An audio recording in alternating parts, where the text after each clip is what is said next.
Oi pessoal, de novo aqui estamos gravando vídeo para poder falar com vocês do outro lado.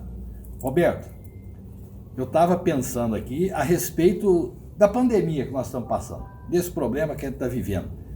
As comparações entre Brasil e outros países do mundo em relação ao desenvolvimento dessa doença.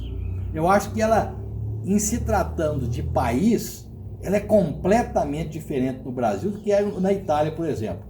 Hoje a gente está vendo que os problemas são São Paulo e Rio de Janeiro principalmente. Tem lugar do Brasil que nem tem caso de suspeita, não é caso de confirmação não, de suspeita. Essa comparação com a Itália, por exemplo. Por exemplo, vamos falar da densidade populacional do Brasil. Sim. Eu acho que é 23,8 habitantes por quilômetro quadrado. Já. Quando a gente pega a Itália, por exemplo, Walter, que é um exemplo que o que choca o mundo hoje é a Itália. É a Itália. Mas a gente tem que lembrar o seguinte, o problema da Itália é na região da Lombardia, e uma das principais cidades da região da Lombardia que tem o problema é Bérgamo, que a densidade populacional lá, Walter, sabe qual é? 3.150 habitantes por quilômetro quadrado. É 150 vezes mais que o Brasil. Exato. E com um detalhe, a população é muito mais velha. Entendeu? Então, assim, eu acho que é 60 e tantos anos lá, coisa média, hein? Média. Então, assim, e aí quando a gente vê a morte, média é quase 80 anos, a morte das pessoas são de 80 anos em média. Quer dizer, é óbvio que essas pessoas, ninguém está falando assim, mas uma pessoa com 80 anos, ela já tem vários outros problemas. Entendeu? É mais suscetível. É mais suscetível. E poderia não ser o coronavírus, qualquer outra gripe pode matar. Então, assim, a gente não pode ficar pegando o exemplo da Itália e falar aqui no Brasil vai acontecer aquele desastre. Não é por aí. Nós temos que tomar cuidado, sim, com São Paulo, capital, e Rio de Janeiro principalmente. São as duas. Ali é mais perigoso, porque é onde tem uma densidade populacional muito mais alta. E a cidade de São Paulo também, acho que 20% ou 22% é de pessoas acima de 60 anos.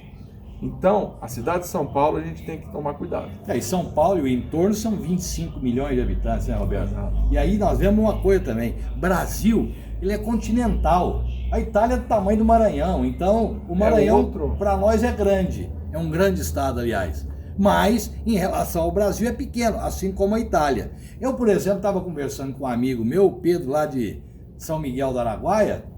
Ontem mesmo, falei, como é que tá a coisa aí, Pedro? Ele falou, seu Walter, o prefeito quer fechar a cidade, porque aqui não tem nenhum caso de suspeita. O mais próximo daqui que teve estava em Goiânia. Então você vê, tem lugar no Brasil que não vai sofrer com isso. Exato. Então a gente tem... E aí aquelas medidas drásticas que nós estamos vendo por aí também, Walter, por exemplo, faz quarentena. Hoje eu vi uma manchete lá que Drauzio Varela apoia fazer quarentena no Brasil.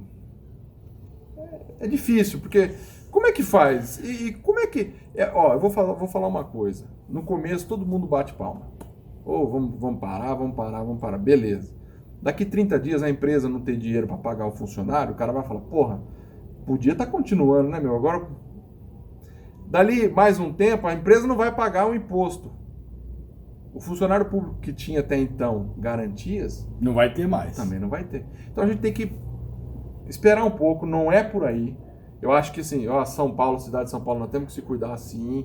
Lá tem a densidade é muito alta. Mas o estado de São Paulo é muito grande também, né, Walter? Não dá para você falar assim, vamos parar tudo. Não, eu concordo com você. Eu acho que tem que ser uma não é 8 nem 80, sabe?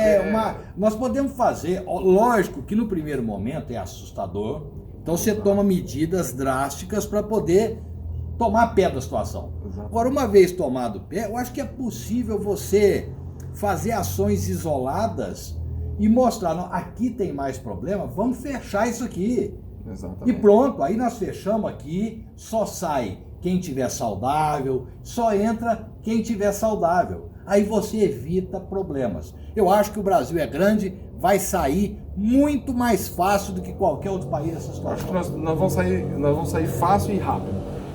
Seja como a gente, o MFURA é positivo, não é irresponsável, mas é positivo. Nossos funcionários, a maioria deles, 90% deles, está em casa trabalhando home office, mas continua atendendo os nossos clientes. Nós estamos aqui, eu, o Roberto, e mais umas 2 ou 3 pessoas, distante um do outro, longe um do outro, para a gente poder evitar problema, mas não deixar que o agro pare no Brasil.